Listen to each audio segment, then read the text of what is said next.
யாராவது ஒருத்தர் நீங்கள் ஏன் ரோட்டரியில் சேர்ந்தீங்க அப்படின்னு எனக்கு சொல்ல முடியுமா? நீங்கள் சர்வீஸ் பண்ணணும் அப்படிங்கிற மோட்டிவோட ரோட்டரிக்கு வந்து சேர்ந்தீங்க.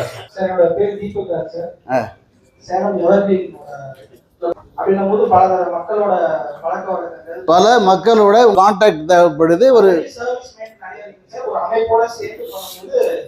ஓகே. ஆனால் உங்களோட ஃபர்ஸ்ட் பர்பஸ் வந்து நிறைய பேரை நீங்கள் தெரிஞ்சுக்கணும், அந்த அறிமுகம் உங்களுக்கு தேவை. As you grow that also will help you in your growth அப்படிங்கிறத நீங்கள் நினச்சிங்க. அடுத்து வேற ஒருத்தர் சார். சின்ன வயசுல இருந்து ரோட்டரி கேள்விப்பட்டிருக்கோம் சார், பார்த்துருக்கோம், பிரமிப்பா இருக்கும். எப்படியாச்சும் இந்த அமைப்புல சேர முடியுமா அப்படின்னு வாய்ப்பு இருந்தது. அது இப்போ கிடைச்ச உடனே ஜாயின் பண்ணிடுறோம்.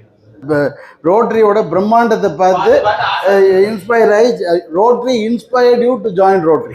ஓகே, எக்ஸலண்ட் ஆன்சருங்க. இது வரைக்கும் கேட்டதுலேயே வந்து Rotary inspired someone to join Rotary. Okay.